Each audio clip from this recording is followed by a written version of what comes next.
Hola, buenas tardes a todos. Buenas tardes, Inge. Buenas tardes, Inge. Buenas tardes. Buenas tardes. ¿Cómo les va? Eh, Todavía están entrando algunos compañeros. Vamos a darle entrada a todos y largamos la clase teórica, ¿sí?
Bien, vamos a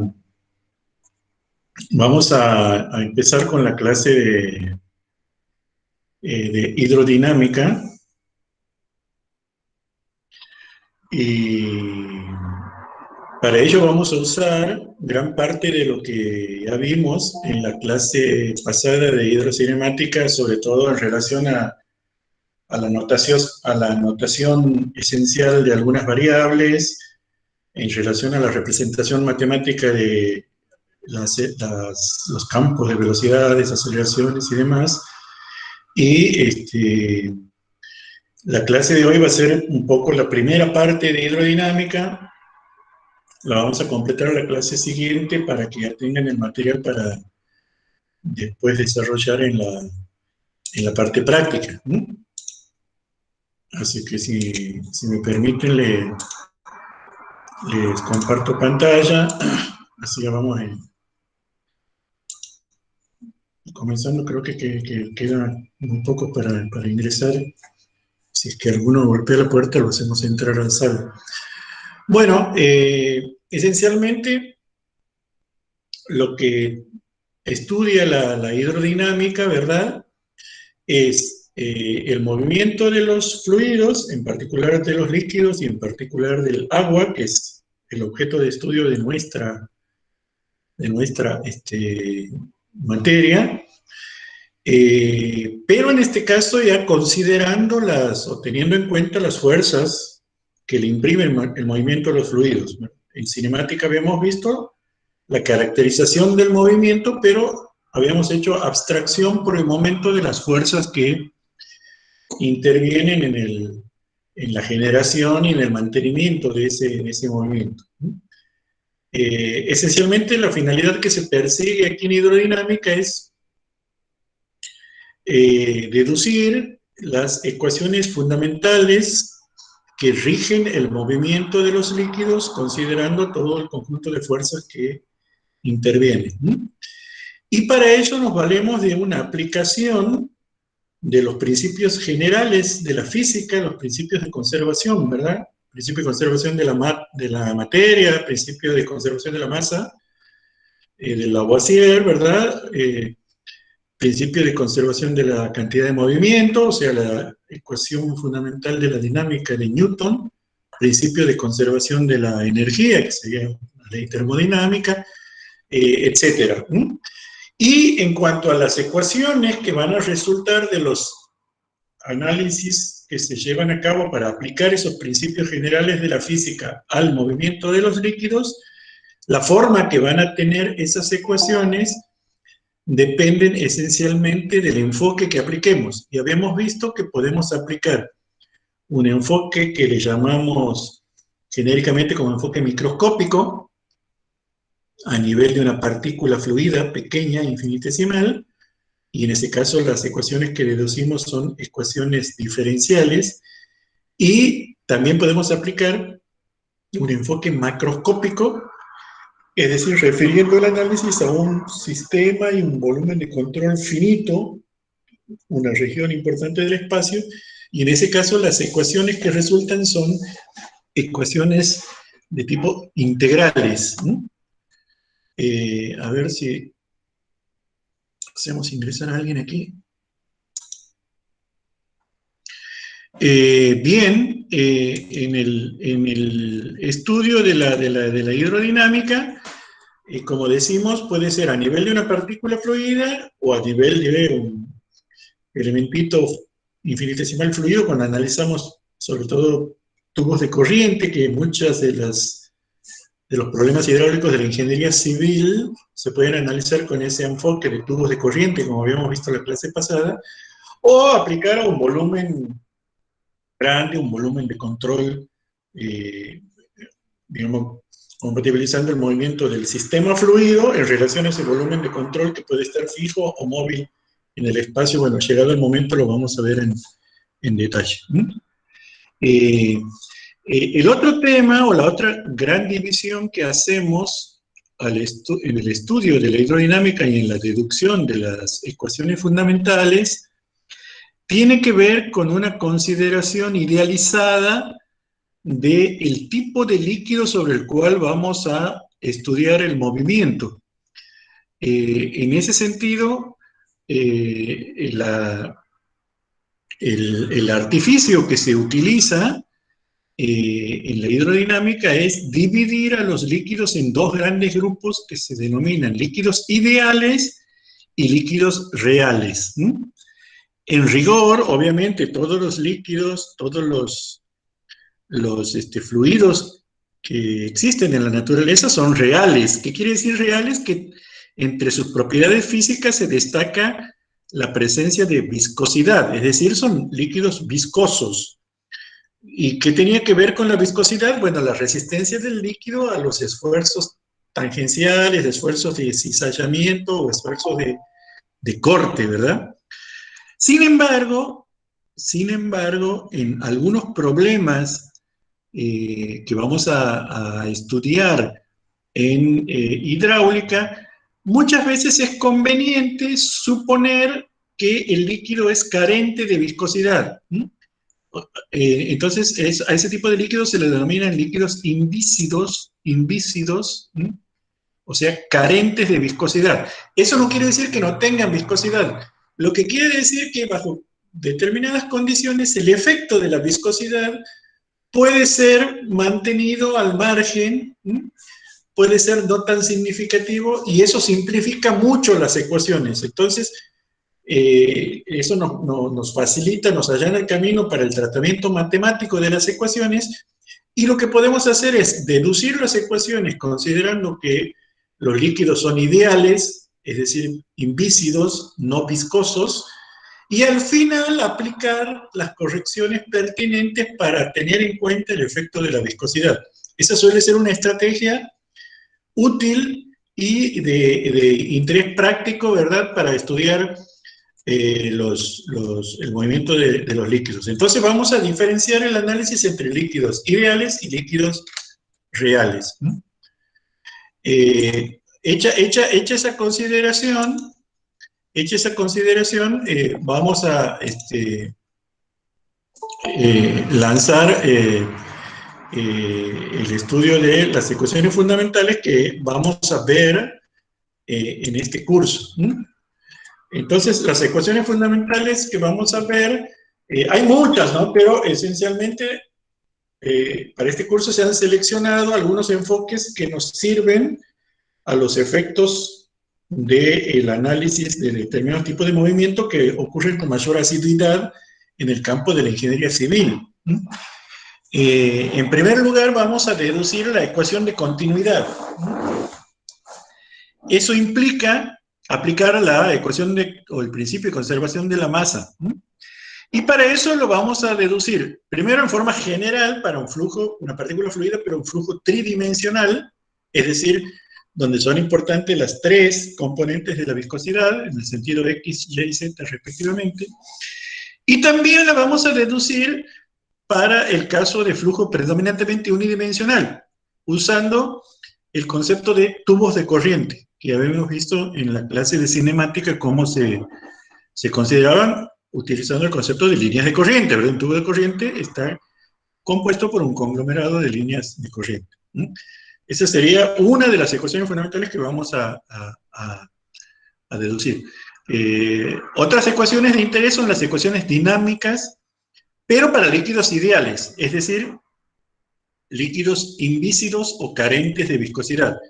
En este caso vamos a deducir lo que se llaman las ecuaciones de Euler, que para flujo tridimensional y tubo de corriente no son otra cosa que aplicar a una partícula fluida o a un tubo de corriente la ley fundamental de la dinámica de Newton, sumatorio de fuerzas igual a masa por aceleración.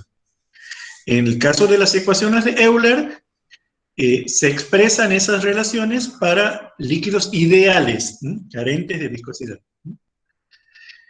También vamos a estudiar las ecuaciones dinámicas, pero para líquidos reales. Líquidos reales, es decir, considerando el efecto de la viscosidad. En este caso, las ecuaciones que resultan se llaman ecuaciones de Navier-Stokes. Estas ecuaciones son las ecuaciones fundamentales de la hidráulica. Estas son las ecuaciones fundamentales de la hidráulica porque se aplica al caso más general de flujo que predomina en la naturaleza, que son flujos tridimensionales de líquidos reales, es decir, líquidos que tienen viscosidad, se considera la viscosidad de entrada, y expresan la ley fundamental de la dinámica para esas situaciones. También vamos a estudiar la ecuación de conservación de la energía, la ecuación de conservación de la energía, que en el caso de la hidráulica se denomina teorema de Bernoulli, o teorema de Bernoulli, teorema de Bernoulli o de Bernoulli, como quieran denominar, y vamos a ver las versiones de la misma aplicadas a situaciones tales como líquidos ideales, líquidos reales, flujos tridimensionales y tubos de corriente. Y finalmente vamos a estudiar la ecuación de conservación de la cantidad de movimiento, que en realidad guarda una estrecha relación con las ecuaciones dinámicas, ¿verdad? Es otra manera de expresar las ecuaciones dinámicas, aplicada tanto para un volumen de control tridimensional como para un tubo de corriente, por el hecho de que se aplican muchísimo en solución de problemas prácticos de ingeniería civil. Hay alguien que está pidiendo entrar. Bueno, el primer enfoque que vamos a aplicar es un enfoque, digamos, microscópico o diferencial, en el cual consideramos un campo de fluido en movimiento, fíjense que ahí están, digamos, tenemos una masa de fluido, ¿verdad?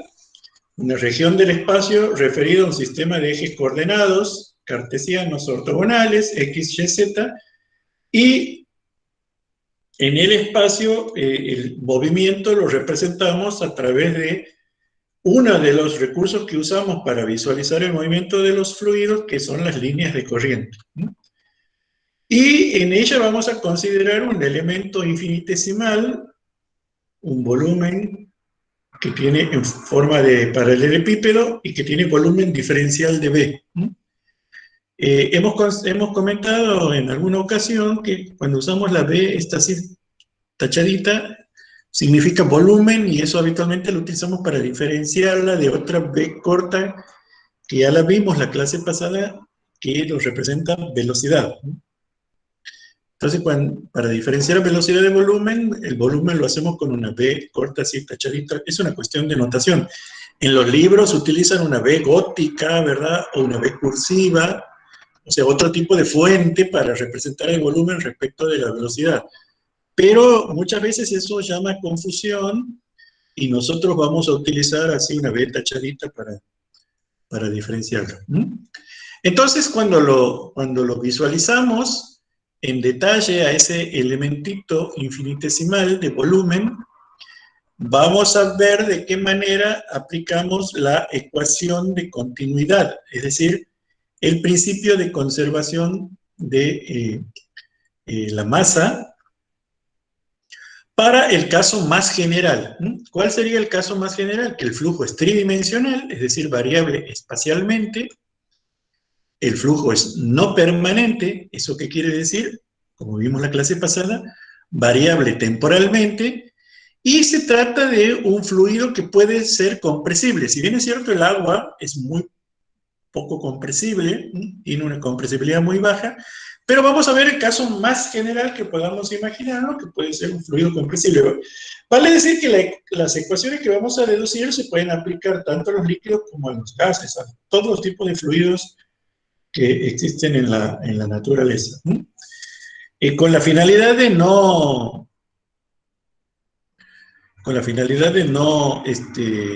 contaminar el dibujo con muchas ecuaciones, vamos a focalizar el análisis inicialmente sobre la dirección del eje Y, el eje horizontal, que es el más fácil de visualizar en una representación plana como la pantalla de una computadora, un pizarrón en un aula o una hoja de papel. En una representación plana, lo que se ve mejor de algo espacial es sobre el eje horizontal, ¿verdad? Entonces, vamos a considerar en este caso el flujo de masa. ¿Qué quiere decir masa en movimiento? El flujo de masa quiere decir, digamos, la masa que atraviesa una sección, ¿verdad? Una superficie por unidad de tiempo. Ustedes saben que la densidad es masa sobre volumen, ¿verdad? La densidad es masa sobre volumen. Entonces, sí, de ahí podemos imaginarnos que la masa es densidad por volumen, ¿verdad? Como la densidad de masa sobre volumen, la masa será densidad por volumen, ¿verdad? Y el volumen es de una partícula fluida, ¿verdad? Es diferencial de X por diferencial de Y por diferencial de Z. Ese es el volumen, ¿verdad? Y el flujo de volumen es la tasa temporal de movimiento de ese volumen, ¿verdad? O sea que todo eso lo dividimos entre diferencial de T. Entonces el flujo neto de volumen en un volumencito de control, el flujo neto será, el flujo neto de masa será la masa que sale menos la masa que entra, ¿verdad? Eso es lo que queda almacenado ahí adentro y puede llegar a experimentar variaciones en el tiempo. Por lo tanto, vamos a considerar que en el centro del elementito el fluido tiene una densidad ρ y una velocidad v, de manera que el producto de ρ por v va a ser, digamos, el flujo de masa en ese punto, ¿no? Por unidad de superficie, ¿verdad? Entonces, si el flujo de masa en ese punto es ρ por v, fíjense que v aquí está en negrita quiere decir que es el vector velocidad que tiene tres componentes, ¿verdad? V sub X, V sub Y y V sub Z. Flujo tridimensional. Entonces, si aquí es ρ por V, en la cara anterior en la cara anterior será como la componente en la dirección Y de la velocidad es V sub Y, será ρ por V sub Y menos la variación que experimenta el flujo de masa en esta distancia, que sería derivada parcial de ρ por V sub Y respecto de Y, y por esta distancia que es diferencial de Y sobre 2. Análogamente, en esta cara que está aquí, el flujo saliente de masa va a ser por unidad de superficie, ¿no? Por unidad de superficie, va a ser ρ por V sub Y menos la variación en esa dirección de ρ por V sub Y por esa distancia que es diferencial de Y sobre 2. Eso sería flujo de masa por unidad de superficie. Entonces, el flujo de masa va a ser eso multiplicada por la superficie correspondiente. Y la superficie correspondiente es el área de esta carita, ¿verdad? Que va a ser diferencial de X por diferencial de Z. Entonces, vamos a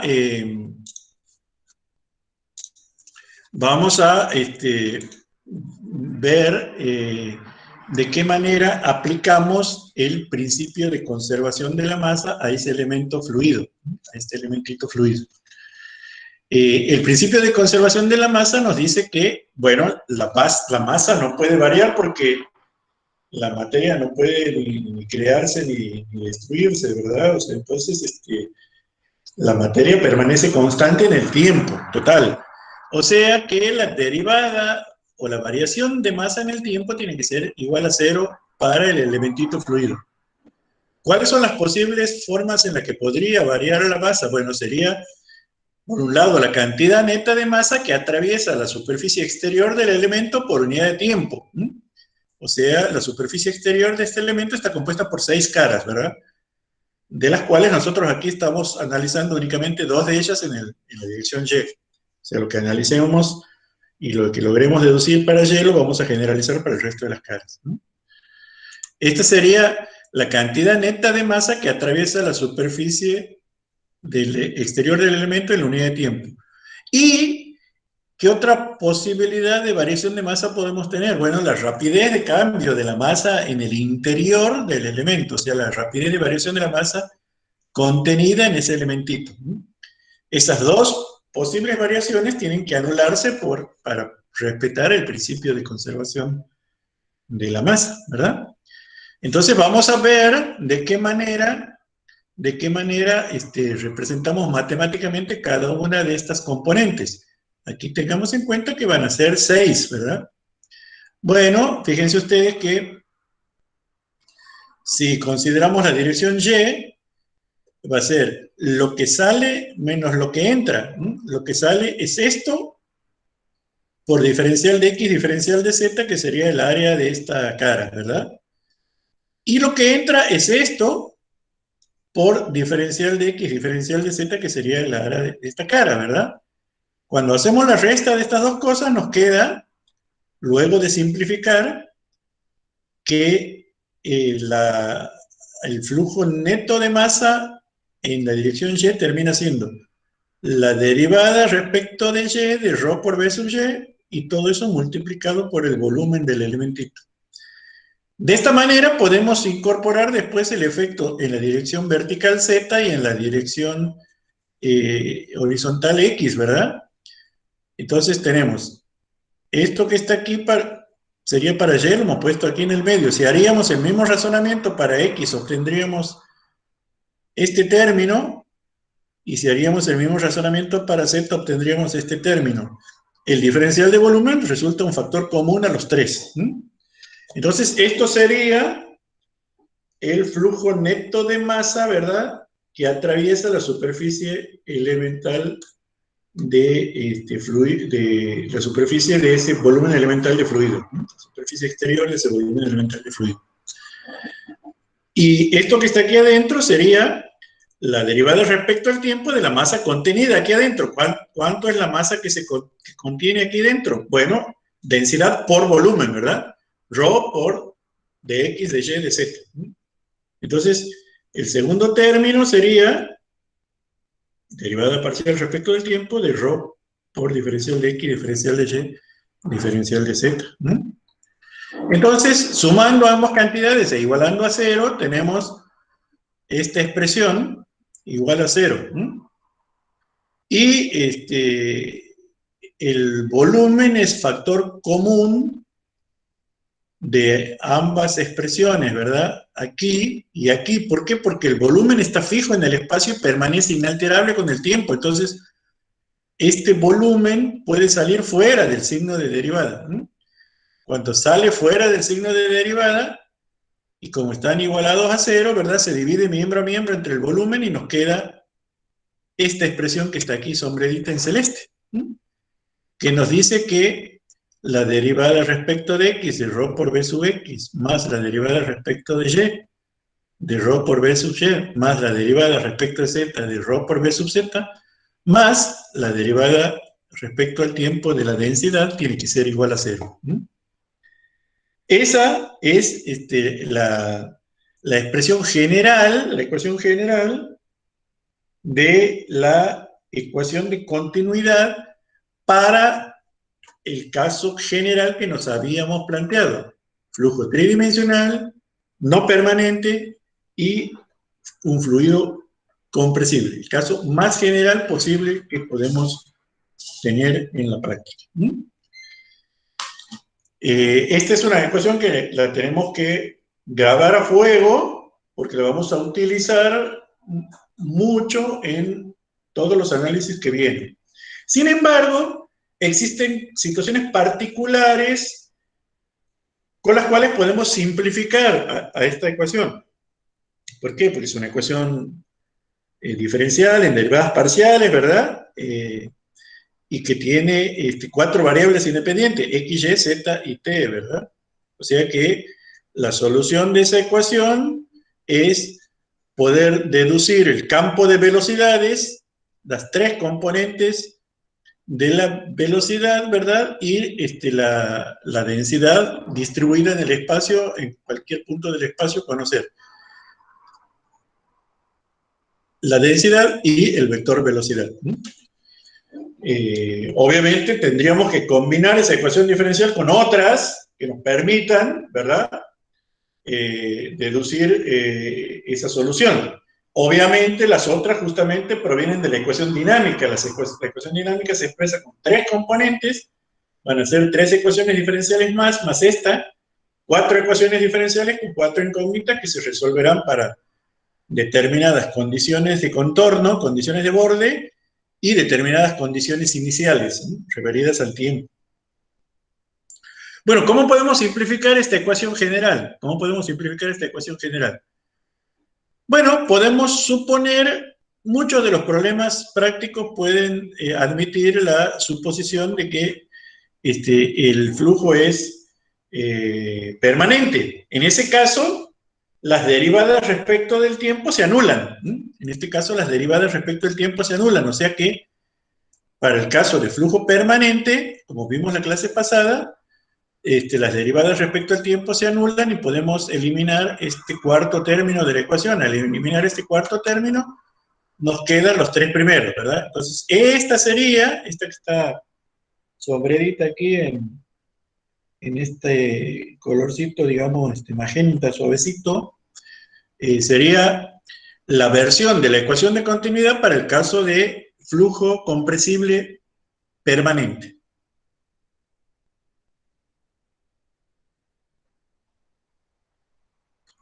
¿De qué otro modo podemos simplificar la ecuación? Bueno, cuando la aplicamos, por ejemplo, el caso en el que el fluido sea agua. Cuando el fluido que consideramos es el agua es un fluido de muy baja compresibilidad y a los efectos prácticos podríamos considerarlo como si fuera incompresible. En ese caso, mientras transcurre el movimiento, ¿verdad?, las partículas se mueven y cambian de dirección y demás, colisionan, intercambia cantidad de movimiento y demás, pero no se comprime el fluido, vale decir que la densidad permanece constante en todos los puntos del campo de flujo que estemos analizando. En ese caso, lo que hacemos es considerar la densidad como si fuera una constante dentro de esta ecuación diferencial, y obviamente la derivada de una constante respecto a cualquier cosa vale 0. Este término se anula. ¿Y qué más pasa? Bueno, al ser constante, la densidad sale del argumento de derivación multiplicando a cada uno de estos términos, ¿verdad? Y después dividimos miembro a miembro entre la densidad y la ecuación diferencial se nos reduce a esta expresión que tenemos aquí, que la derivada de b sub x respecto de x más derivada de b sub y respecto de y más derivada de b sub z respecto de z tiene que ser igual a 0. Esa es la ecuación de continuidad más general para el caso del agua. O sea que eso es muy fácil de recordar de memoria, ¿verdad? Porque las derivadas, la suma de las derivadas parciales de cada una de las componentes de la velocidad respecto a sus direcciones homólogas, ¿verdad? Finalmente, la otra simplificación que podríamos hacer es que el fluido es incompresible y a su vez el flujo es permanente, que sería esta última.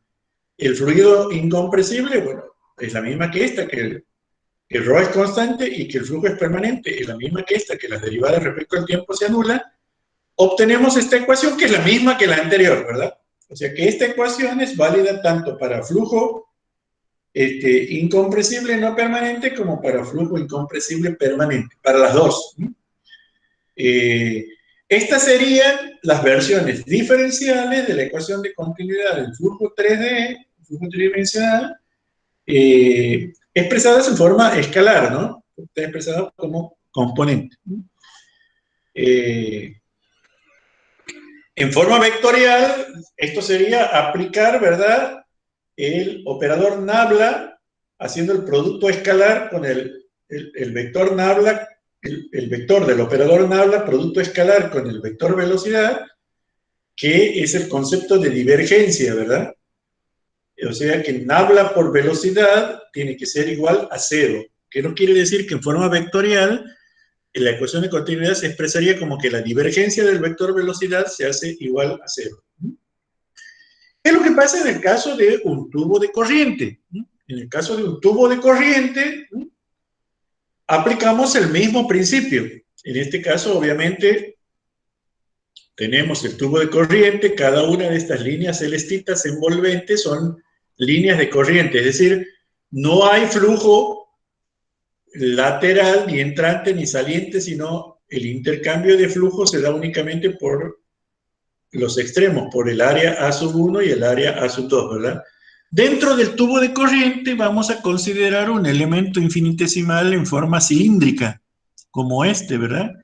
Que tiene un área elemental diferencial de A, o sea que va a ser como un filamento de flujo cortito de longitud diferencial de S. Siendo S minúscula una coordenada curvilínea que sigue la trayectoria de el tubo de corriente. Entonces, al tubo de corriente le aplicamos lo mismo que le hemos aplicado al cubito infinitesimal. ¿Eso qué quiere decir? La cantidad neta de masa que atraviesa la superficie exterior del elementito en la unidad de tiempo, más la rapidez de variación de la masa contenida en el interior del elementito, tiene que ser igual a 0. Si podemos expresar esto en forma matemática, obtendríamos la ecuación de continuidad para un tubo de corriente. Vamos con la primera de estas cantidades que está sombreada aquí en rosita. Esto se expresa de la siguiente manera, ¿verdad? Si a lo largo de este filamento de flujo vamos a tener que la velocidad es B, que es variable a lo largo de S, ¿verdad? Es una función de S. Y el área de la sección transversal también es una función de S, ¿verdad? Las dos cosas. Entonces, la cantidad neta de masa, ¿cómo la calculamos? Bueno, si la velocidad aquí es B y el área es diferencial de A, ¿verdad? Y el área de la sección transversal aquí, esta área con línea de trazos anaranjaditas, a la altura S del desarrollo longitudinal de la coordenada curvilínea es A, la cantidad neta de masa entrante al cilindrito va a ser ρ por B por A, mientras que la cantidad de masa que sale va a ser la que entró más la que varió en esta distancia, ¿verdad? O sea, ρ por B por A más lo que varió, que es derivada respecto de S, que es la coordenada curvilínea longitudinal, de ρ por B por A por diferencial de S. Entonces, la cantidad neta de masa es lo que sale menos lo que entra. O sea, esto menos esto, que es lo que está expresado aquí. Bueno, haciendo las cuentas, esto con esto se me simplifica y nos queda que la cantidad neta de masa que atraviesa el volumen de control es derivada respecto de S de ρ por B por A diferencial de S. Mientras que la cantidad neta de masa contenida dentro de este cilindro de altura diferencial de S va a ser, como es como un cilindro, el volumen es A por diferencial de S, ¿verdad? El volumen es A por diferencial de S. Entonces, y la masa es densidad por volumen, o sea, ρ por A por diferencial de S. Entonces, la rapidez de variación temporal va a ser derivada respecto a tiempo de esa masa que está contenida aquí en este cilindrito delimitado por las dos áreas estas indicadas con esta línea de trazos anaranjadita. Entonces, haciendo la simplificación pertinente, sumando las cantidades 1 más 2, nos queda que la derivada respecto de S de ρ por B por A por diferencial de S, más la derivada respecto a T de ρ por A por diferencial de S debe ser igual a 0. Esa magnitud diferencial de S es prácticamente independiente del tiempo porque nos estamos fijados como constante en el espacio a los efectos del análisis, ¿verdad? Entonces, como permanece constante, lo que podemos hacer es extraerlo fuera del signo de derivación. Aquí lo sacamos multiplicando y aquí, digamos, lo sacamos multiplicando. Después dividimos miembro a miembro entre diferencial de S y nos queda esta expresión. Esta expresión, esa sería una primera versión de la ecuación de continuidad para un tubo de corriente. Bueno, si el fluido es incompresible, como el caso del agua, cosa que hemos visto recién, la densidad permanece constante, podemos sacar la densidad fuera del argumento de la derivada, ¿verdad? Dividimos miembro a miembro entre la densidad y nos queda esta expresión. Esta expresión que está aquí, derivada respecto a S de velocidad por área, más derivada respecto al tiempo de área igual a 0. Cuando vimos la definición de caudal, descarga o gasto, al final de la clase de cinemática, la clase del lunes, la clase pasada, habíamos visto que en el caso de un cilindro, ¿verdad? Con una distribución de velocidad dada, el caudal se puede calcular como, como el producto, perdón, de la velocidad media por el área de la sección. Entonces, esta ecuación se nos reduce a esta que está aquí. Fíjense ustedes lo sencillita que quedó. Derivada del caudal respecto a S, respecto a la coordenada espacial longitudinal, coordenada curvilínea, más derivada de A respecto al tiempo igual a 0. Esta sería la forma general de la ecuación de continuidad para el caso de un fluido incompresible como el agua. Flujo no permanente unidimensional a lo largo de un tubo de corriente.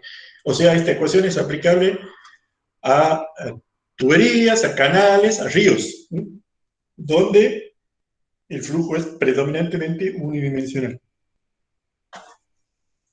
Bueno, por su parte, si el flujo fuera permanente, ¿se acuerdan que hemos dicho que el flujo permanente es cuando la velocidad a lo largo de la conducción no cambia? Si el flujo fuera permanente, bueno, en ese caso, la derivada respecto al tiempo sería igual a 0 y nos quedaría esta expresión que está aquí. Que la derivada, al simplificar esto, o sea, esto que está aquí simplificamos, esto que está aquí simplificamos, nos queda que la derivada de ρ por b por a es igual a 0, lo cual quiere decir que ρ por b por a va a ser constante.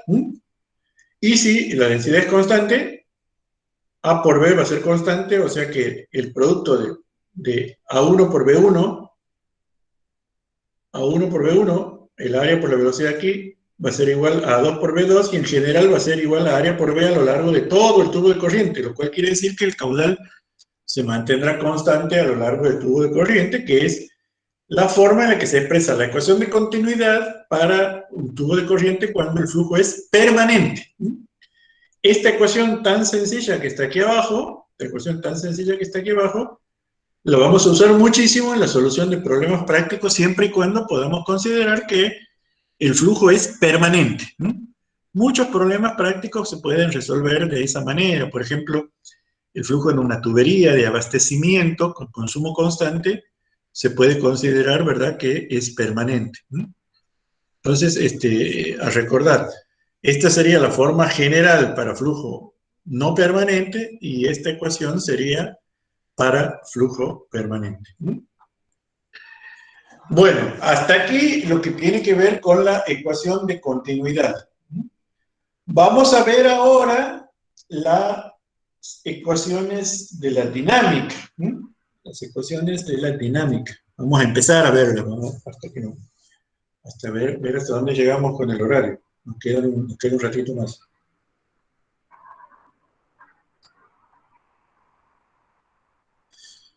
Para estudiar las ecuaciones de la dinámica, vamos a recurrir a este mismo esquema que ya lo vimos cuando estudiábamos las ecuaciones de la hidrostática.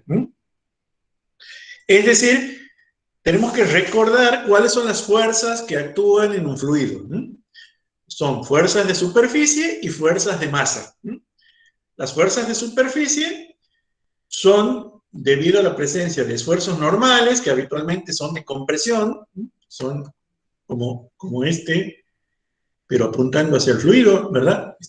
Que generan tensiones normales, pero que habitualmente son de compresión en los fluidos, debidas a la presión, y esfuerzos de corte que son producidos por la viscosidad, que generan este tipo de esfuerzos debido a la viscosidad que propicia la aparición de una tensión de corte tau, que es, bueno, diferencial de F sub S tau sobre diferencial de A, que ya lo vimos cuando estudiamos los tipos de fuerzas que actúan en un fluido. Esos serían actuantes a nivel de la superficie de nuestro dominio de análisis, o sea, de nuestro volumen de control. O sea, esa cáscara envolvente se denomina superficie de control. Todo eso es imaginario, ¿no? Imaginario. Estamos aislando para el análisis una región del espacio que es un volumen de control. Mientras que para un elemento infinitesimal, en el interior de ese volumen de control estarán actuando las fuerzas por unidad de masa, de las cuales, ¿verdad?, la más importante es la fuerza de gravedad. Ya la hemos visto cuando estudiamos estática de fluidos.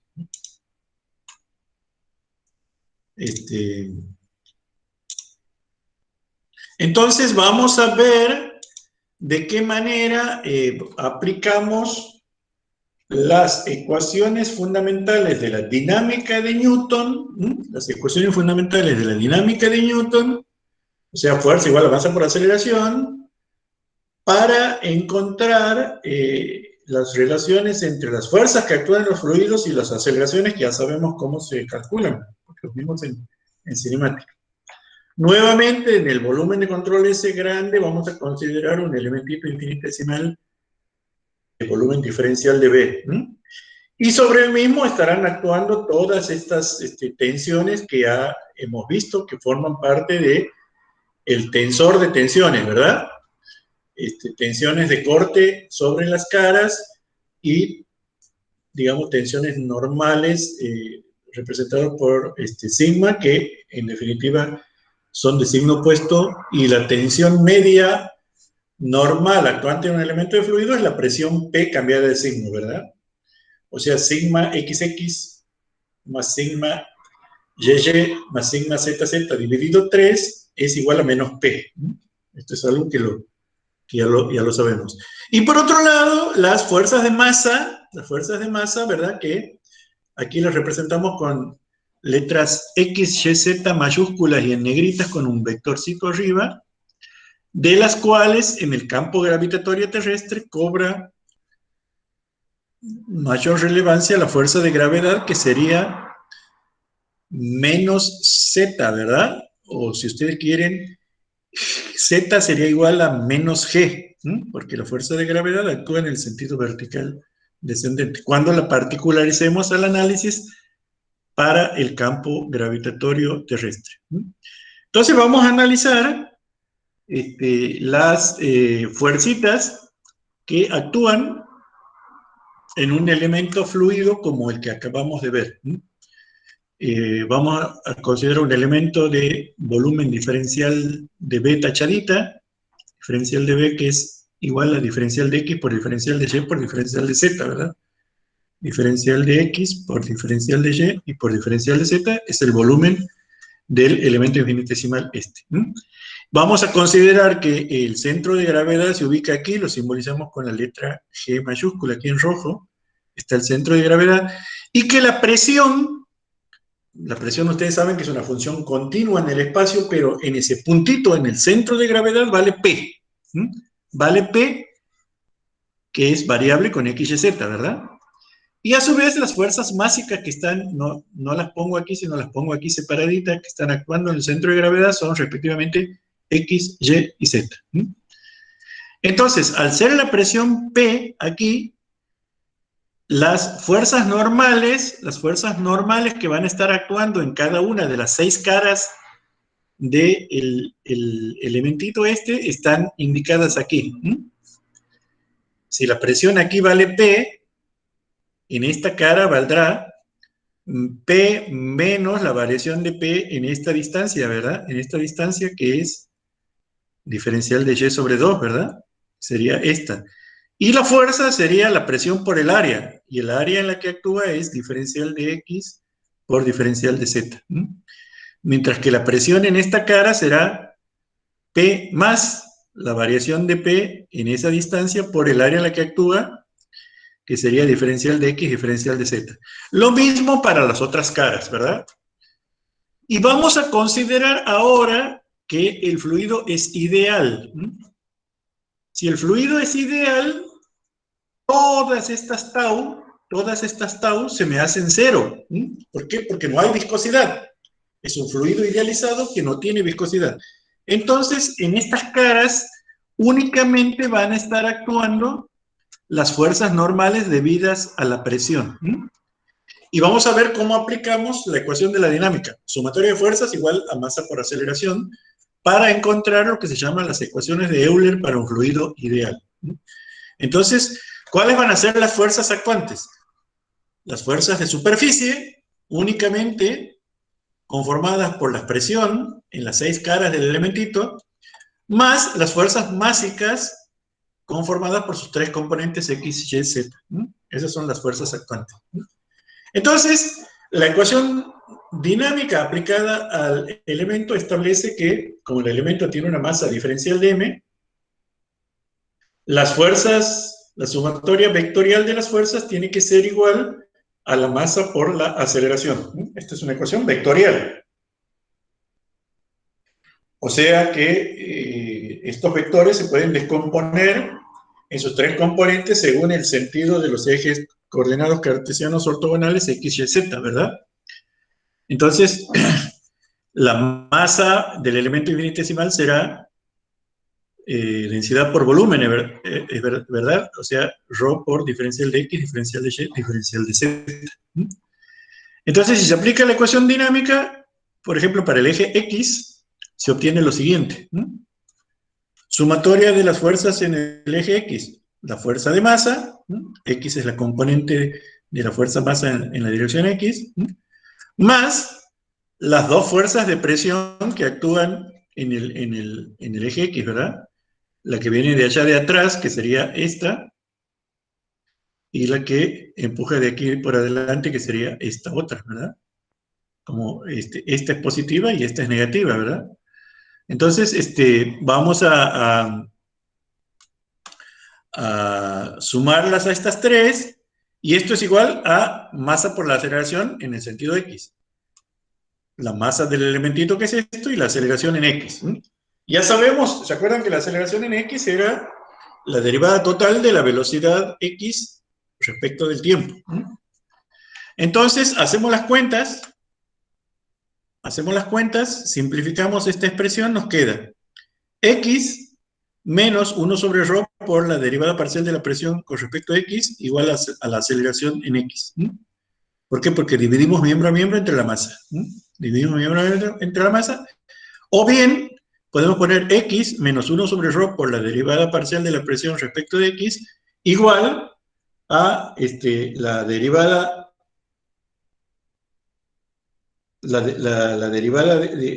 respecto del tiempo de la componente de la velocidad en X. Podemos hacer lo mismo para las otras dos direcciones, ¿verdad? Haciendo lo mismo para las otras dos direcciones, nos queda esta expresión para cada una de las direcciones, para la dirección X, para la dirección Y y para la dirección Z. Tres ecuaciones diferenciales. Obviamente que las aceleraciones en las tres direcciones ya la habíamos deducido en cinemática de fluidos y se pueden escribir de esta manera. O sea, son las tres componentes de aceleración local más las respectivas componentes de aceleración convectiva. Bueno, tanto estas en esta forma compacta como estas en esta forma más desarrollada se conocen como ecuaciones de Euler. En virtud de que Euler fue el primero que las propuso para el caso de un flujo tridimensional de un líquido ideal o no viscoso, invícido. ¿Hay alguien aquí? No. Quería haber escuchado el BIP. Estas son las tres ecuaciones de Euler. Recapitulemos un poquito. Las ecuaciones de Euler se aplican a un líquido viscoso, un líquido ideal no viscoso, perdón, un líquido ideal no viscoso y a un flujo tridimensional. Fíjense que desde el punto de vista de las dimensiones, cada una de estos términos de la ecuación son fuerzas por unidad de masa, ¿no? Son fuerzas por unidad de masa. O sea, tienen dimensiones de aceleración. Tienen dimensiones de aceleración. Y esto está claro porque lo que hay aquí en el segundo miembro de cada una de estas ecuaciones son las aceleraciones en sus tres componentes. Como vemos, estas son ecuaciones diferenciales, tres ecuaciones diferenciales en derivadas parciales, ¿no? Cada una de estas es una derivada parcial, ¿verdad? Aquí tenemos son derivadas totales, pero estas son derivadas parciales. Entonces, ¿de qué manera la podemos integrar a estas ecuaciones diferenciales? Bueno, la forma de hacer esta integración es muy sencilla. La multiplicamos a la primera por diferencial de x, a esta la multiplicamos por diferencial de x, a la segunda ecuación la multiplicamos por diferencial de y, a esta la multiplicamos por diferencial de y a la tercera la multiplicamos por diferencial de z, y las sumamos a las tres. Entonces, cuando hacemos esa operación, ¿qué nos queda? Nos queda x por diferencial de x más y por diferencial de y más z por diferencial de z. Donde las mayúsculas son fuerzas másicas, ¿no? No perdamos de vista eso. Las mayúsculas son fuerzas másicas. Menos 1 sobre ρ, y aquí vamos a tener lo siguiente. Vamos a tener derivada de p respecto de x por diferencial de x más derivada de p con respecto a y por diferencial de y más derivada de p con respecto a z por diferencial de z. Como p, la presión, es una función de x, y, z, t, ¿verdad? La suma de estas tres componentes será diferencial de P menos la que le faltaba, que era la derivada parcial de P respecto al tiempo por diferencial de tiempo. Y de este lado vamos a tener multiplicando por diferencial de X, como son diferenciales totales, ¿verdad? Diferenciales totales, lo podemos escribir de esta manera: diferencial de B sub X por diferencial de X por diferencial de T, porque aquí lo hemos multiplicado por diferencial de X, más diferencial de B sub Y por diferencial de Y sobre diferencial de T, aquí lo hemos multiplicado por diferencial de Y, más diferencial de B sub Z por diferencial de Z sobre diferencial de T, porque aquí lo habíamos multiplicado por diferencial de Z. Entonces, hacemos la suma, y nos queda que diferencial de X sobre diferencial de T no es otra cosa que diferencial de B sub X. Diferencial de Y sobre diferencial de T no es otra cosa que diferencial de B sub Y. Diferencial de Z sobre diferencial de T no es otra cosa que diferencial de B sub Z. ¿Se acuerdan que el vector velocidad era la derivada del vector desplazamiento respecto al tiempo, ¿verdad? Entonces, por eso podemos hacer esta expresión y nos queda de esta manera.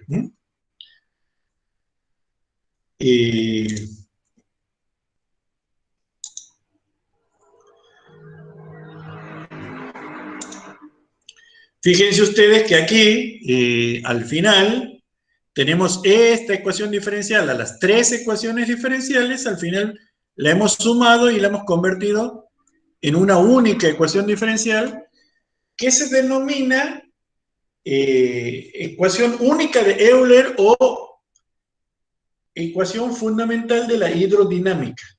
También se llama ecuación fundamental de la hidrodinámica, que es la suma de las tres ecuaciones de Euler, cada una de ellas multiplicada por la diferencial de la variable independiente respectiva de acuerdo a cada una de las direcciones. Esta sería la ecuación fundamental de la hidrodinámica, que en el caso de flujo permanente, podemos eliminar este término, ¿verdad? Porque cuando el flujo es permanente, las derivadas respecto al tiempo son iguales a cero. Y si lográramos eliminar ese término en el caso de flujo permanente, esta única ecuación diferencial resulta ser una EDO, una ecuación diferencial ordinaria. ¿Por qué? Porque únicamente vamos a tener diferenciales totales, ya no tenemos más derivadas parciales. Sería el caso de flujo permanente. Bueno, todas estas ecuaciones que al final llenan varias páginas, llenan pizarrones, llenan cuadernos de apuntes, llenan slides de presentaciones digitales como esta, bueno, etcétera, resultan de una cosa tan sencilla como hacer fuerza igual a masa por aceleración para una partícula fluida. Y esto es lo que en esencia hicieron estos dos señores que fueron los impulsores de esta ciencia, la hidrodinámica, ¿verdad?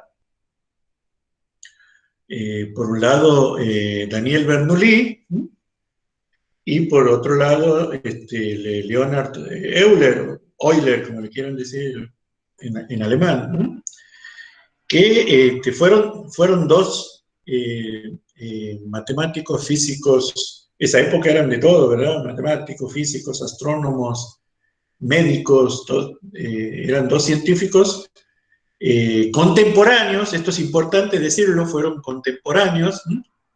Fíjense los periodos de vida de cada uno de ellos. Afortunadamente fueron muy longevos para los estándares de la época, ¿no?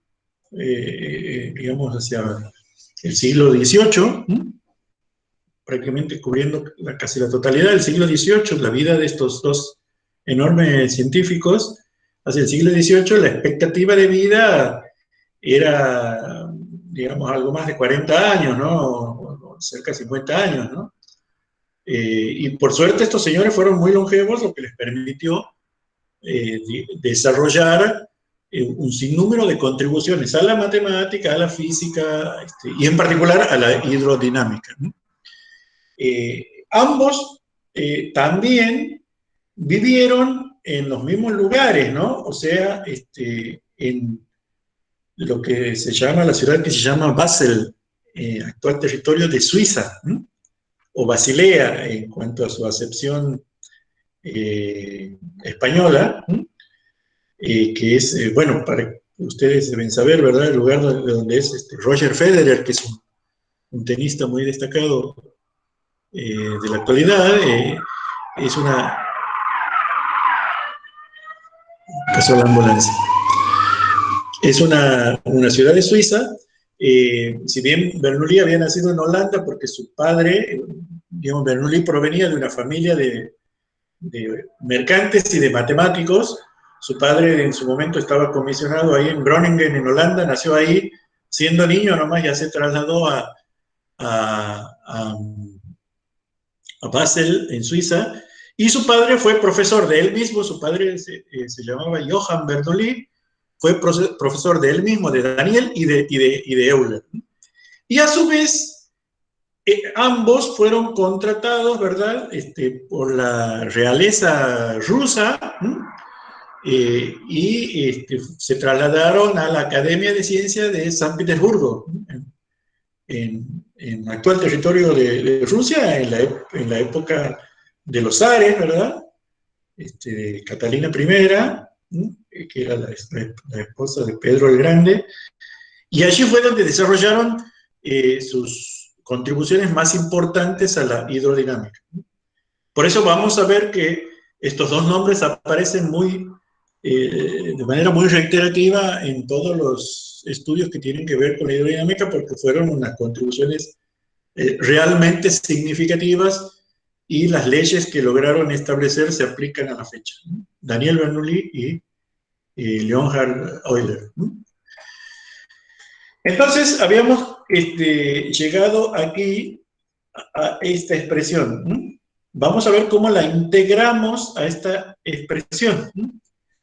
La integración de esa expresión la podemos hacer a lo largo de una línea de corriente, ¿no? A lo largo de una línea de corriente. Fíjense que nosotros habíamos empezado nuestro análisis considerando una partícula fluida, ¿no? Esa partícula fluida, a medida que el movimiento evoluciona en el tiempo, viaja a lo largo de una línea de corriente, ¿verdad? O sea, esa partícula estará aquí en un instante t y estará aquí en un instante t más diferencial de t a medida que esta coordenada curvilínea S va avanzando. Entonces, si se desplaza esta partícula fluida en un instante diferencial de t, una distancia, una longitud, un desplazamiento diferencial de S, ese vector desplazamiento diferencial de S se puede escribir en forma vectorial como diferencial de X por Y más diferencial de Y por J más diferencial de Z por K. Diferencial de Z es aquí, ¿no? Diferencial de Z.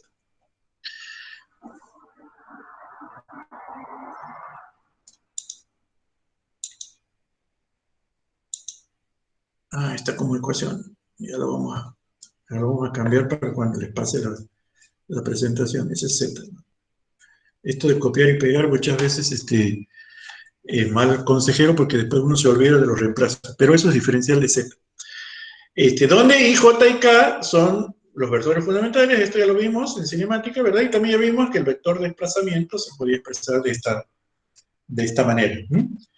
Entonces, si multiplicamos a las fuerzas por unidad de masa que formaban parte de nuestra ecuación aquí, si multiplicamos aquí a las fuerzas por unidad de masa por el vector desplazamiento, lo que tenemos aquí son fuerza por desplazamiento, que es, ¿se acuerdan ustedes de Física 1? Fuerza por desplazamiento.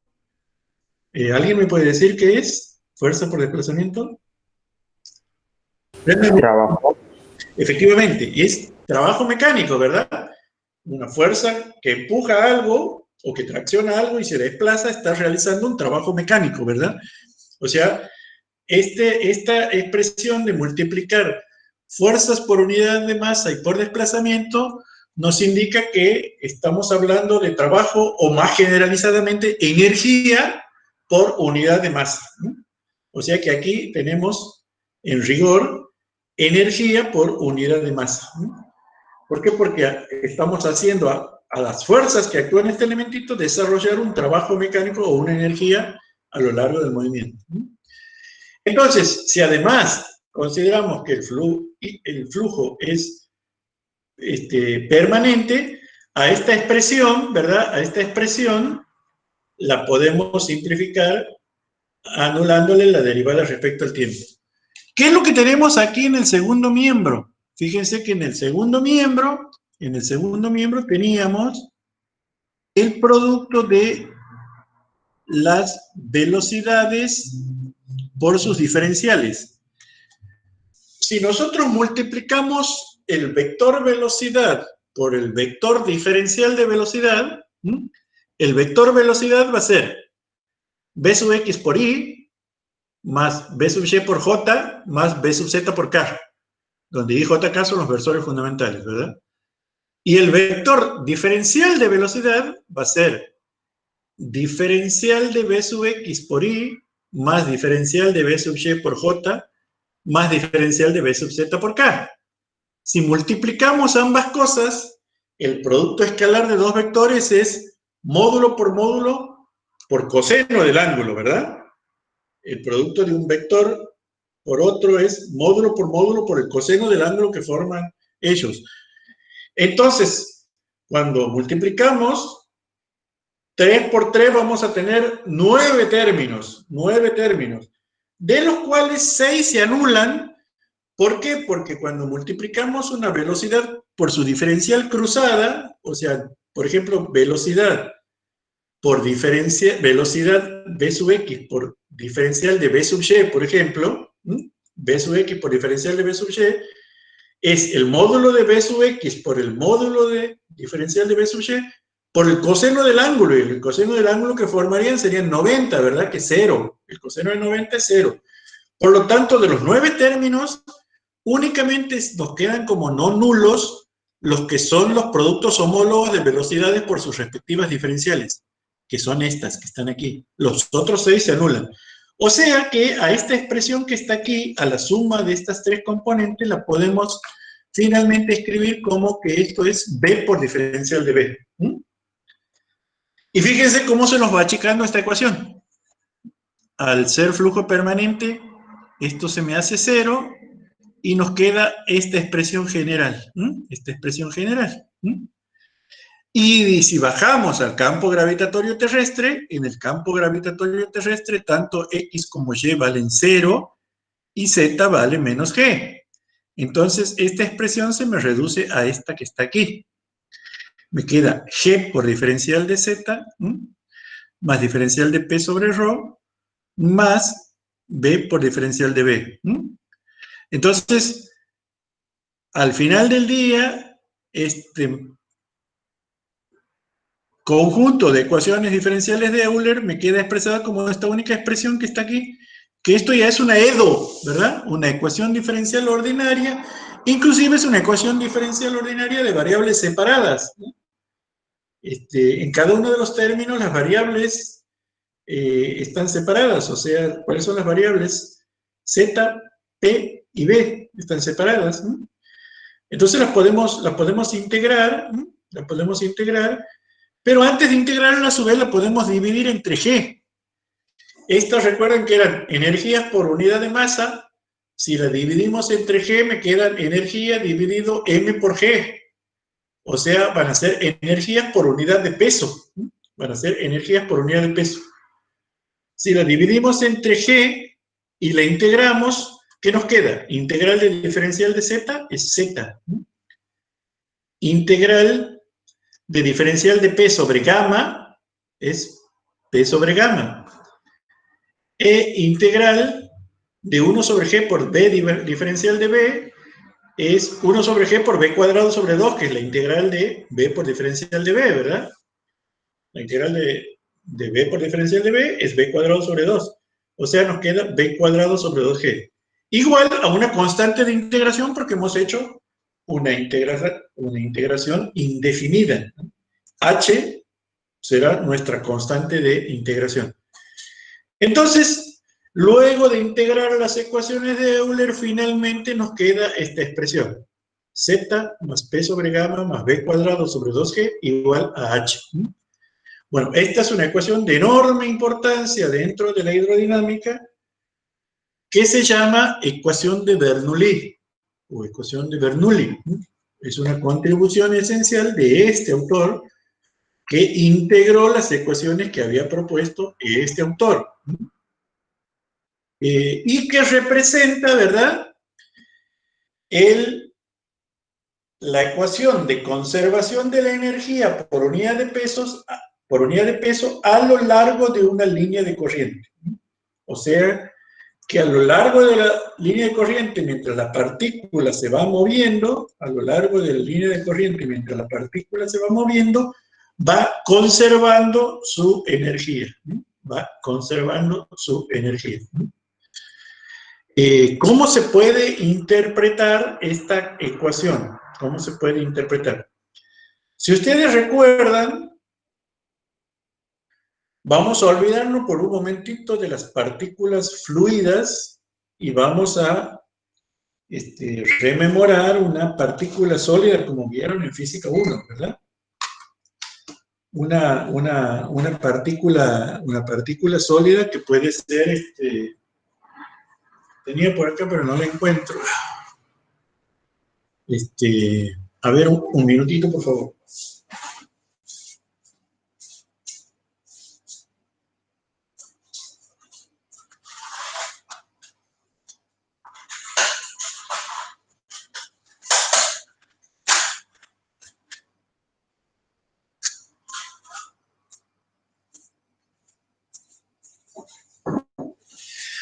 Bueno, vamos a suponer una partícula sólida como esta bolita rosadita que tengo aquí. Una partícula sólida como esta bolita rosadita que tengo aquí. Vamos a suponer que esta bolita tiene una masa M. Y que esa bolita, ¿verdad?, se va moviendo. De alguna manera impulsada por fuerzas que ya hemos visto cuáles son, ¿verdad? Esencialmente el campo gravitatorio terrestre, las fuerzas de presión y demás. Bueno, si recordamos de Física 1 y nosotros consideramos esta bolita sobre un plano de referencia a una altura z, ¿cuál sería la energía potencial de esa bolita? Alguien que prenda el micrófono y me diga. La gravitatoria. Ajá, pero ¿cuánto vale la energía potencial de la bolita respecto a un plano de comparación si esta altura es z? Si esta altura que está la bolita es z. Choque Z. Vale, m por g y por z, ¿verdad? Vale, m por g y por z. ¿Se acuerdan cuando veían energía potencial? Bueno, en los libros de física, no sé cuál habrán usado ustedes, el Sears-Szymanski, el Resnick-Halliday, no sé, algunos de esos libros de física. M por G y por Z, ¿verdad? M por G y por Z. Creo que en el libro de física le llaman M por G y por H porque le llaman H a la altura. Bueno, en este caso, nosotros le llamamos Z porque usamos Z para la cota. M por G y por Z sería la energía potencial de esa bolita. Si lo dividimos entre el peso de la bolita es M por G. O sea, mgz dividido mg nos queda, ¿verdad? Nos queda Z. Vale decir que este primer término es la energía potencial de la partícula fluida por unidad de peso de la misma. Energía potencial por unidad de peso de la misma, esta Z. Vamos a suponer ahora la bolita moviéndose a una velocidad v. ¿Cuánto vale la energía cinética de esa partícula moviéndose a una velocidad v? Un medio de la masa por la velocidad v al cuadrado. Excelente. Eso es lo que vale, ¿verdad? Un medio de la masa por la velocidad al cuadrado. Esa es la energía cinética. Si a esa energía cinética la dividimos entre el peso de la bolita es masa por gravedad, ¿verdad? M por G. Si hacemos un medio de m por velocidad cuadrado dividido mg, nos queda b cuadrado sobre 2g.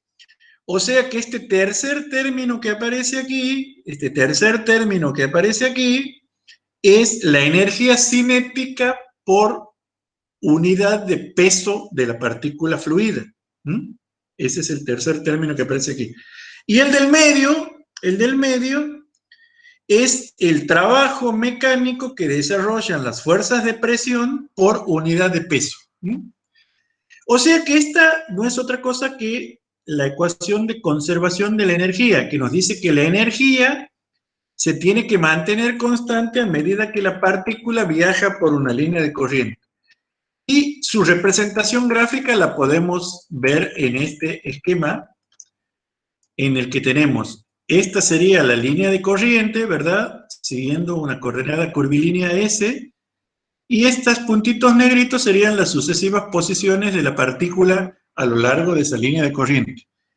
Y vamos a considerar 3 puntos A, B y C. Entonces, en el punto A, la energía total que tiene la partícula por unidad de peso va a ser ZA más P sub A sobre gamma, donde P sería la presión que está actuando aquí, P sub A, más B cuadrado sobre 2G, B sub A al cuadrado sobre 2G. Entonces, fíjense que dimensionalmente cada una de estas sumandos que aparecen aquí tienen dimensiones de una altura, de una longitud, ¿verdad? Una altura. O sea que la altura total de energía, la energía por unidad de peso es una altura, ¿verdad? Va a ser ZA más P sub A sobre gamma más B sub A al cuadrado sobre 2G.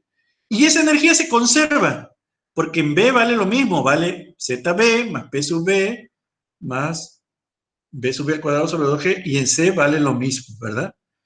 Entonces, si uno une con una línea, en este caso esta línea de trazo rojo, los extremos de lo que son las cotas de presión, obtiene esta línea de trazos que se llama línea piezométrica.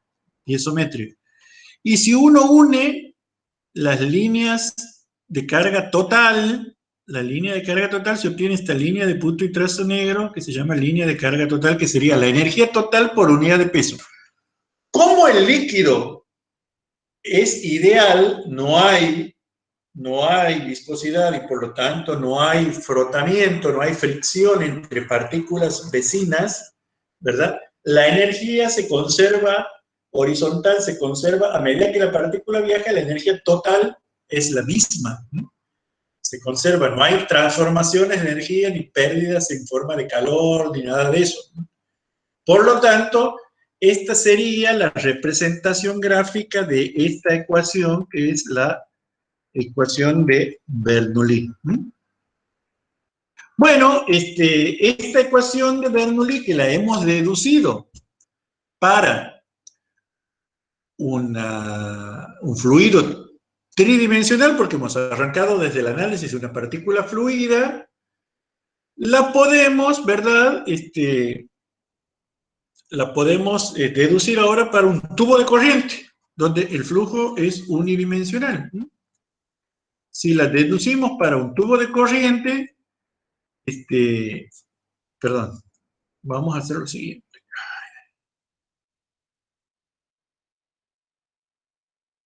Si la deducimos para un tubo de corriente, ¿verdad? Tal como esta, podemos aplicar la forma de la ecuación de la conservación de la energía, que nosotros ya la conocíamos de física, ¿verdad? Que establece que la variación de la energía potencial más la variación de la energía cinética se debe compensar con el trabajo mecánico neto. O sea, delta de E sub P, donde E sub P es la energía potencial, más delta de E sub C, donde E sub C es la energía cinética, es igual a delta de W. Entonces, si vemos en un tubo de corriente tal como este, ¿verdad? Si vemos en un tubo de corriente tal como este, podemos tomar una fotografía del estado de situación en un instante t y en un instante t más delta de t. Entonces, la masa de fluido desplazada en esta región en el instante t más de delta t va a ser este cilindrito gris claro que está aquí, ¿verdad? Es un cilindrito que tiene un área A1, una velocidad V sub 1 y ha desplazado una cantidad de fluido a través de esta distancia delta de S sub 1. Y el centro de masa de ese elementito cilíndrico fluido está a una cota Z sub 1. Mientras que simultáneamente, en el otro extremo del tubo de corriente aquí, se habrá desplazado esta masa que está sombreadita aquí en gris claro también. Es decir, el desplazamiento experimentado es delta de S sub 2, el fluido ahí viaja a una velocidad V sub 2, ¿verdad? Y aquí el área es A sub 2, el área es A sub 2, y se ha ubicado a una altura Z sub 2. Vamos a aplicar unos criterios de signos, ¿verdad? ¿Por qué? Porque el trabajo de las fuerzas de presión van a tener signos diferentes en un caso y en otro, ¿verdad? En este caso, la fuerza de presión, es decir, la presión que le ejerce el fluido que está empujando de este lado, está en el mismo sentido que la velocidad, ¿verdad? Y está en sentido contrario a un vector que representa el diferencial de área. Mientras que en este caso, el vector que representa las fuerzas de presión que están empujando de este lado, las fuerzas de presión aquí están empujando de aquí para acá, o sea, desde la derecha hacia la izquierda, están en sentido contrario al vector diferencial de área que sale para afuera también, ¿verdad? Entonces, fíjense ustedes que para el trabajo de las fuerzas a favor de la entrada del fluido, la componente de trabajo mecánico es fuerza por desplazamiento, es positiva, mientras que a la salida del fluido, ¿verdad?, fuerza por desplazamiento es negativa. Entonces, cuando hagamos las cuentas, vamos a tener lo siguiente. Bueno, reordenando algebraicamente, aquí vamos a tener energía potencial en 2 menos energía potencial en 1, más energía cinética en 2 menos energía cinética en 1, va a ser igual a W1 menos W2, que sería esta expresión que está aquí. Entonces, la energía potencial en 2 es M2G por Z2. La energía potencial en 1 es M1G Z1. La energía cinética en 2 es un medio de M2 por V sub 2 al cuadrado. La energía cinética en 1 es un medio de M1 por V1 al cuadrado. Y el trabajo W1 sería la presión en 1 por el área en 1, que sería la fuerza de presión, por el desplazamiento delta de ese 1 positivo. Mientras que aquí va a ser P sub 2 por A sub 2 por delta de ese sub 2.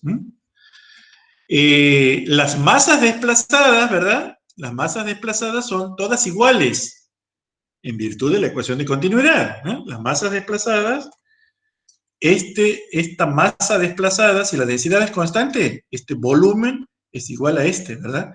Como la sección aquí es más chiquita, por eso esta altura aquí es mayor que esta, ¿verdad? Porque tienen que ser iguales porque no se crea materia en ningún momento. Entonces, y las masas desplazadas valen ρ por el área por la velocidad por delta t. El área por la velocidad es el caudal, o sea, ρ por q por delta de t. Entonces, al reemplazar aquí, M1 y M2 van a ser iguales y ambas van a ser igual a ρ por q por delta de t. Fíjense, aquí están, ¿no? Hacemos los cálculos, ¿verdad? Y el peso del fluido desplazado será ρ por g por q delta t. Dividimos miembro a miembro entre esta cantidad y nos queda esta expresión que está aquí, que no es otra cosa que la ecuación de Bernoulli para un tubo de corriente en un líquido ideal. Que fíjense, en una paginita muy rápidamente, aplicando los principios de la física, la hemos deducido y coincide exactamente con la que habíamos visto antes, que está deducida a partir de la integración de las ecuaciones de Euler. Bueno, esta expresión está extractada del libro de C.R. Szymanski, ¿no? El libro de Física 1 de C.R. Szymanski. Es tan sencillo como esto, ¿no? Que nos dice que la suma total de las energías por unidad de peso en 1 va a ser igual a la suma total de las energías por unidad de peso en 2, y así a lo largo de todo el tubo de corriente. Esta sería la expresión de Bernoulli para un tubo de corriente. ¿Qué singularidad tiene esta expresión? Que en el tubo de corriente hemos considerado una única velocidad como representativa. Vamos a ver que en el caso de que la velocidad sea variable transversalmente en el tubo de corriente con una cierta distribución que podemos calcularla más adelante, bueno, hay que aplicar unos coeficientes de corrección ahí que se llaman coeficientes de corrección de la energía cinética, pero que es muy fácil deducirle. En la clase que viene les voy a mostrar cuánto valen y cómo se calculan, ¿no? Así que esta sería la ecuación de Bernoulli para un tubo de corriente en el caso de un líquido ideal, que si la distribución de velocidades es uniforme, coincide con la ecuación de Bernoulli deducida a partir de la integración de la ecuación de Euler a lo largo de un tubo de corriente. Líquidos ideales. No estamos considerando la presencia de la viscosidad. Vamos a ver la clase que viene qué pasa cuando introducimos la consideración de la viscosidad. Bueno, hasta aquí llegamos con la parte teórica de hoy. No sé si tienen alguna duda, algún comentario, alguna inquietud respecto de este tema. Como decimos, la clase de cinemática va a estar desagregada entre esta clase y la clase de hidrodinámica, perdón, va a estar desagregada entre esta clase y la clase que viene, y ahí vamos a ver ya cómo seguimos. Hoy día vimos ecuaciones de continuidad en todas sus versiones, ecuaciones de Euler para fluidos ideales, ecuación de Bernoulli, o sea, ecuación de la energía para fluidos ideales. La clase que viene vamos a ver ecuación de cantidad de movimiento y vamos a ver estas mismas ecuaciones, pero para el caso de fluidos reales. ¿Alguna duda? ¿Algún comentario? Por ahora no, Inge. Bueno, Juan Cruz, ¿estás ahí? ¿Juan? Sí, Inge. Bueno, te transfiero la directiva. Dejamos abierta la sesión y vos... Empezando la otra, no sé si quiere que siga aquí nomás o... Bueno, si voy a desarmar otra, la cortamos a esta, no hay problema, y le pasas el enlace para que salgan, descansen 5 minutitos y se conecten a la otra, no hay ningún problema. Sí, porque aquí están entrando algunos chicos ya. ¿Cómo? Están entrando algunos chicos ya a la otra, por eso les decía. Bueno. Listo. Gracias. Bueno, que quedamos así, chicos. Después les subo la presentación esta al YouTube o al CUB y demás, y seguimos la clase que viene con la teoría. Bueno, Inge, gracias. Nos vemos. Bien, Inge, gracias. Listo, Inge, gracias. Hasta luego. Hasta luego, Inge. Inge, le quería hacer una consulta antes de que se vaya. Sí, dígame. El libro de Sengel y Simbala explica todos estos temas desde un enfoque integral. ¿Está bien si lo veo así o me busco un libro donde lo explique diferencialmente como la explicación que ha dado usted?